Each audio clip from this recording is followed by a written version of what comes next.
Welcome to the Midwestern Cannabis Compliance Updates for October 2022. All right, starting in Illinois. Illinois lawsuit argues dispensary application process discriminates against LGBTQ community. A long-running Illinois lawsuit in Cook County Circuit Court to invalidate the state's dispensary license scoring system on state constitutional grounds has taken a new turn, as the plaintiffs filed new charges that the state's application scoring, which awarded extra points to veterans, is discriminatory against LGBTQ plus people. Since the nation's ban on gay and lesbian military service members was not dropped until September of 2021. The plaintiff, MKPG LLC, a dispensary applicant, is owned by two sisters, one of whom is gay. Cronin confirmed their identity, but they requested their names be withheld to maintain their privacy. The Illinois Attorney General has announced intentions to file for dismissal of the case. Briefings for the motion have been scheduled for November and early December, with a decision on the dismissal motion expected in mid-December. If the judge does not find for dismissal, the MKPG case will likely be argued on the law with no discovery, which means it would likely be decided by March of 2023. All right, let's talk Michigan. So once a strong suit, Michigan's medical sales are cratering. Michigan medical cannabis sales are collapsing. 2 years ago, the state's medical cannabis sales totals were almost 3 times what they are today. Over 46 million in September 2022 versus 16.6 million last month. The difference is almost entirely reflected in the average retail price of flower, according to the data from the state's cannabis regulatory agency. In 2022, the median ounce price was $295.03. Last month, it was $109.63, about a third of the price 2 years ago. This is a particular problem in the Mitten State, since many municipalities, including Detroit, only allow dispensaries to sell medical cannabis and not adult use. Meanwhile, adult use dispensaries, which have seen steep retail price drops, have been compensated with an explosion of sales volume. In September 2022, adult use shops sold $59.7 million of product. Last month, they sold $195 million.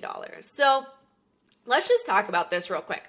So Michigan, their regulatory framework is very similar to Colorado and Massachusetts. So essentially in these states, you have two supply chains. You have your medical supply chain and you have your adult use supply chain, okay? And ideally, there are some caveats here on how things can cross over between the two different supply chains. But essentially, when you put the plant in the ground at seed, at clone, and as that grows and as that moves forward through the supply chain, that is supposed to stay on the medical supply chain or the adult use supply chain. Again, there are some specific use cases when things can cross over, okay? And so with that being said, you might have the Michigan industry, but you actually have two industries in that state, because you have your medical market and you have your adult use market. And we see this time and time and time again. As adult use states come online, your first 18, 24 months are the most profitable, because it's basic supply and demand, okay? You don't have enough stores to supply the demand that you need, so then the retailers can jack up their price because they don't have enough product to be able to supply everything. Well, as the state starts to mature, that market starts to mature, the prices come down. You see it every single state. It's nothing new. And what's even more challenging about states like Michigan, Massachusetts, and Colorado is that you have this separate supply chain. And so you don't have any other place for that product to go. So if we want to compare that to California or Oregon, where there's one single supply chain and it's the time of sale that depends on if it's a medical or adult use transaction, that those states actually, even though those states are failing too right now, those states have a bit easier of a time to be able to sell that product and not be so stringent on only medical sales transactions versus adult use sales transactions. So to help relieve some of this, what they should do is to create one single supply chain, so that way the medical market can actually supply their product to the adult use market, and have that increase in sales volumes like we just went over, how last month they did almost $200 million from $60 million back in 2022 on the adult use side. So I really hope we can start to learn from this. Unfortunately, it's not happening. When we look at New Jersey is now the similar structure. We have a medical and adult use supply chain. It's cannabis. Even if you're using it adult use, I don't like to use the word recreational. Even if you're using it as an adult use substance, you're still getting medical benefits from it. So I think it should be all one supply chain. I think it would help a lot. And then the other thing to note here too is 3 years ago, Michigan had a really robust caregiver market. They didn't just have the medical licenses.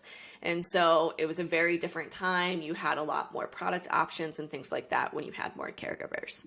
Okay, and then some other things just happening in Michigan. This is from one of my tech partners, ProCanna. I talk about them pretty much in every update, so there shouldn't be anything new to you guys. But they did release this notification just letting us know that the notification reporting for proposed changes to marijuana businesses. So some things, change of processing machinery or equipment. This is a reporting form that you need to fill out. Change operational or method changes requiring inspection, additions or reductions to equipment or processes, increase or decrease in the size or capacity of marijuana businesses, alterations for ingress or egress of your facility, change the impact security, fire safety, and building safety, change or modification to the marijuana business entirely, and then criminal convictions, reporting disciplinary actions, tax liability. Yeah, there's a list. So just make sure you're keeping an eye on that if you're in Michigan, operating in Michigan, and make sure that you're keeping these forms like really easy to handle and to access. Because if it's not easy to access, it's probably not getting used. And this is the same update just from exactly the CRA. So if you're subscribed to the CRA, you should be getting those notifications as well. All right, and then let's just talk about this really quick. So CRA issues fine and suspends facility license of Detroit Medical Marijuana Provisioning Center. I like to say Michigan is the death of 1,000 cuts. They will always provide smaller fines, but now they're getting into larger fines. So we definitely need to keep an eye on this.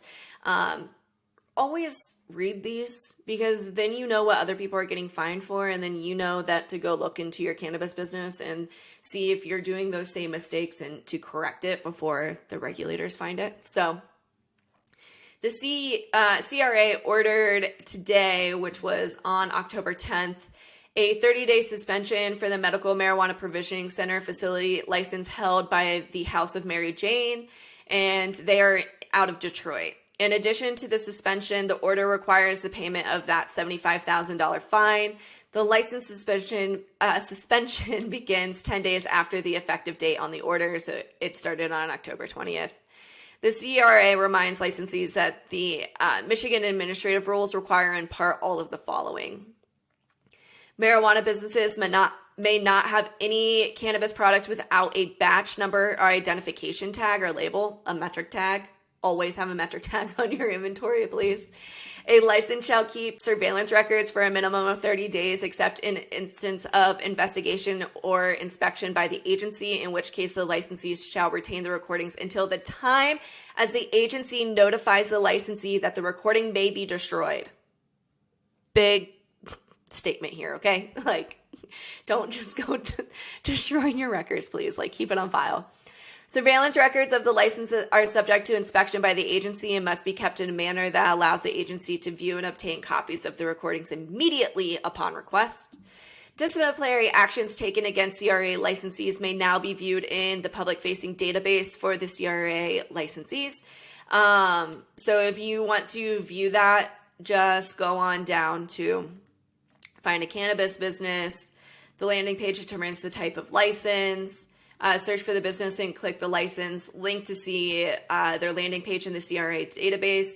All publicly available disciplinary actions will be linked to the bottom of the record. So Just to recap what happened, because we did go over this in the previous update, and I'll actually link that right up here in case if you want to go back and take a look. But high level, I'll recap for you right now.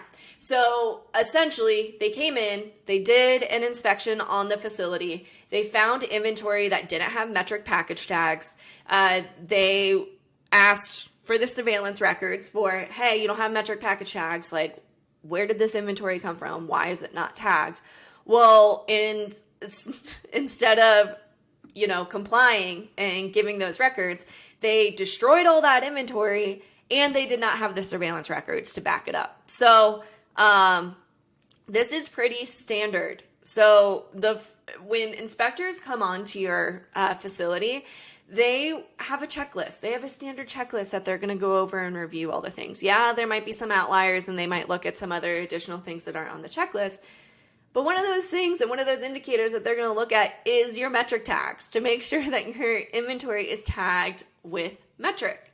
And when it's not, the number one thing they're going to ask is for your surveillance records. So as a rule of thumb, make sure everything is just tagged in metric so then they don't start diving into your business and start investigating even further.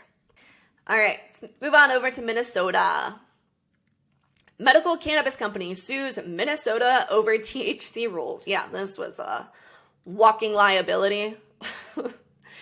A medical cannabis company has filed suit against the state of Minnesota over what it claims are unfair THC rules. Agreed. The state recently introduced a new law that allows residents 21 and over to buy edibles with hemp-derived THC. But Vero Health, one of the only companies licensed to distribute medical cannabis in Minnesota, produces cannabis-derived THC. According to KSTP, the company said that the law unfairly discriminates against cannabis-derived edibles. Agreed. Zero said that the cannabis-derived and hemp-derived THC edibles are chemically identical. The company also warned that hemp-derived THC is not as strictly regulated as cannabis products. Check, check, check. Yes, if you're going to make cannabis companies jump through all of these regulatory hoops and overburden the business, then why the hell are you allowing hemp THC to overstep these bounds? Like, no. So, I was waiting for something like this to happen. It was clear. In my book, it was clear. Cool. And then just some quick update on some states, 5 states with adult use referendums to watch out for this November. So in the Midwest region specifically, we have Missouri and we also have South Dakota to look out for with the referendum. So let's look at Missouri first, and then I'll hop over to South Dakota, and then I'm going to hop back over to Missouri for a last update. So last May, Legal Missouri 2022 submitted 385,000 signatures to get their adult use legalization effort on the ballot, more than twice the 160,000 needed. After a brief legal tussle with the state Secretary of State to certify signatures, the measure was added to the ballot as Amendment 3 to amend the state's constitution. Payne says his internal polls portend a victory for the referendum on November 8th. If passed, Amendment 3 would legalize possession for individuals 21 and older, create 144 more dispensary licenses on top of the 192 already in place, immediately give adult use licenses to current medical license holders, love that, and include expungement measures, love that even more. But like the state's medical provision, Missouri's proposed Amendment 3 does not include social equity measures, which is super unfortunate. It's a step in the right direction, but really we need to be talking about the individuals that were impacted by the war on drugs, and they need a seat at the table. All right, let's talk about South Dakota real quick. So earlier this year, South Dakotans for Better Marijuana Law successfully submitted petitions for Initiative Measure 27, which, like its neighbor to the north, is also a kind of do-over. A 2020 legalization vote, which passed 54 to 46%, was struck down by the state Supreme Court after a ruling that the 2022 proposed constitutional amendment addressed more than one subject, which is not allowed by the state's constitution. Despite past success, This year's effort is struggling as a recent South Dakota state poll found 47 to 45% split with 8% undecided. If passed, the measure would legalize possession for 21 and up for up to 1 ounce, allow home grow for up to 6 plants, but the measure does not create a system for sales of cannabis or taxation. Since the measure would only legalize adult use possession, the legislature would then have to take up creating a sales mechanism or not, depending on the political winds of the day, an important consideration since South Dakota Governor Kristi Noem has well-known presidential aspirations. Awesome. And then let's switch back on over to Missouri. So again, we talked about the whole social equity thing with Missouri. Adult use cannabis measure would exclude minorities, critics say. In a departure from the activist-led and funded legalization campaigns, the Missouri cannabis industry is the chief bankroller of the adult use legalization measure. State voters still wait on November 8th. Like the legalization laws that have passed in 19 other states, Missouri's Amendment 3 would legalize the possession, consumption, purchase, and will, with some restrictions, cultivation of cannabis for anyone 21 and older.